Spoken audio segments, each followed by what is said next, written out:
বিমান বাহিনীতে ভবিষ্যতে অত্যাধুনিক যুদ্ধ বিমান, হেলিকপ্টার, পরিবহন বিমান, radar, surface to air missile, UAV সংযোজনের জন্য সরকার বিমান বাহিনীকে সর্বোত্তম সহযোগিতা প্রদান করবে। দেশপ্রেম ও পেশাদারিত্বই আগামী দিনের নিরাপদ ও সমৃদ্ধ বাংলাদেশ গড়ার মূল ভিত্তি। বাংলাদেশ বিমান বাহিনী আয়োজিত আজকের এই আকাশ বিজয় মহড়া অনুষ্ঠানে আপনাদের মাঝে উপস্থিত হতে পেরে আমি অত্যন্ত আনন্দিত। এই মহড়া কেবল একটি সাময়িক অনুশীলনই নয়, এটি আমাদের সার্বভৌমত্ব রক্ষায় বিমান বাহিনীর পেশাদারিত্ব এবং দক্ষতার পরিচয় বহন করে। আমি এই মহড়ায় অংশগ্রহণকারী সকল সদস্যকে তাদের নিষ্ঠা, শৃঙ্খলা এবং পেশাগত উৎকর্ষের জন্য আন্তরিক ধন্যবাদ জানাচ্ছি। এই গৌরবময় মুহূর্তে আমি গভীর শ্রদ্ধার সঙ্গে স্মরণ করছি ৭১ সালের মহান মুক্তিযুদ্ধে আত্মদানকারী শহীদদের, বিশেষ করে বাংলাদেশ বিমান বাহিনীর অকুতোভয় সদস্যদের। তাদের রক্তের বিনিময়ে অর্জিত স্বাধীনতা আমাদের জাতিসত্তার মূল ভিত্তি। এর সঙ্গে স্মরণ করছি ২০২৪ সালের জুলাই আগস্ট আন্দোলনে নিহত ও শহীদ সকল শিক্ষার্থী, তরুণ তরুণী এবং সাধারণ জনগণকে, যারা দেশের অধিকারের প্রশ্নে জীবন ও রক্ত দিয়ে তাদের অবস্থান স্পষ্ট করেছেন। ৭১ সালের ২৮শে সেপ্টেম্বর বিপুল প্রতিকূলতা সত্ত্বেও একটি অটার বিমান, একটি এলিওয়েট হেলিকপ্টার, একটি ডেকোটা বিমান সহ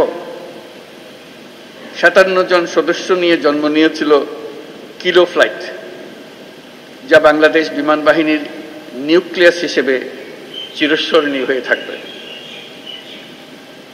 যার নামের আদ্যক্ষর দিয়ে এই কিলো ফ্লাইটের নাম করা হয়েছিল, সেই জীবন্ত কিংবদন্তি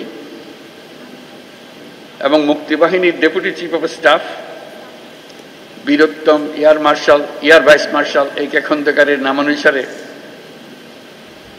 সম্প্রতি এই বিমান ঘাঁটির নামকরণের মাধ্যমে আমরা তাকে প্রাপ্য সম্মান দেওয়ার চেষ্টা করেছি।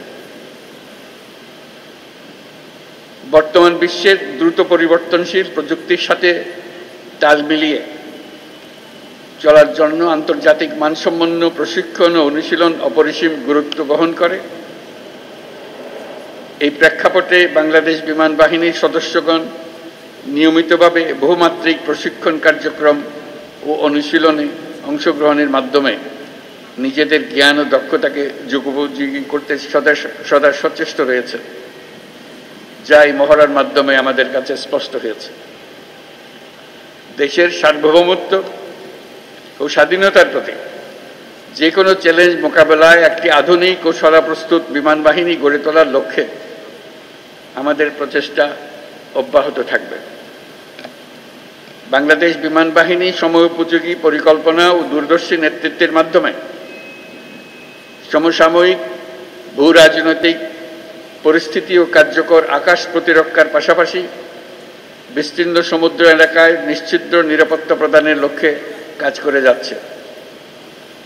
আমি জেনে খুশি হয়েছি যে বাংলাদেশ বিমান বাহিনী দেশীয় প্রযুক্তি ব্যবহার করে স্বয়ংসম্পূর্ণভাবে বেসিক ট্রেনের বিমান আনম্যান্ড এরিয়াল ভেহিকল তৈরি করেছে, যা বিমান বাহিনীর উদ্ভাবনী সক্ষমতা, আত্মনির্ভরতার প্রতীক।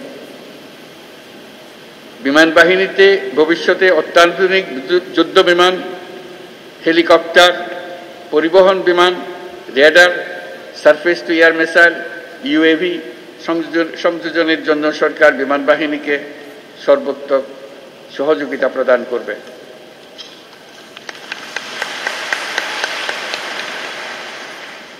আজকের এই অনুশীলন বাংলাদেশ বিমান বাহিনীর আত্মবিশ্বাস, প্রস্তুতি এবং অর্পিত দায়িত্ববোধের বাস্তব রূপায়ণ। এই জন্য আমি আবারও আপনাদেরকে ধন্যবাদ জানাচ্ছি। এছাড়াও আমি বর্তমানে দেশের বিমানবন্দর সমূহের সুষ্ঠু পরিচালনা ও নিরাপত্তার দায়িত্বে নিয়োজিত বিমান বাহিনীর সদস্যদের ধন্যবাদ জানাচ্ছি।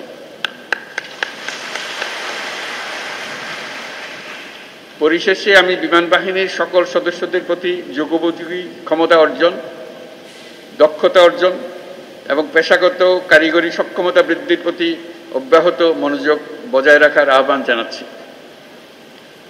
দেশপ্রেম ও পেশাদারিত্বই আগামী দিনের নিরাপদ ও সমৃদ্ধ বাংলাদেশ গড়ার মূল ভিত্তি। আমাদের সকলের ঐক্যবদ্ধ প্রচেষ্টায় আমরা একটা নিরাপদ, উন্নত ও শক্তিশালী বাংলাদেশ গড়ে তুলব ইনশাআল্লাহ। আপনাদের প্রতি জাতির আস্থা ও ভালোবাসা অটুট থাকুক, এই কামনা করে আমার বক্তব্য শেষ করছি। মহান আল্লাহ আমাদের সহায় হোক। আল্লাহ হাফেজ।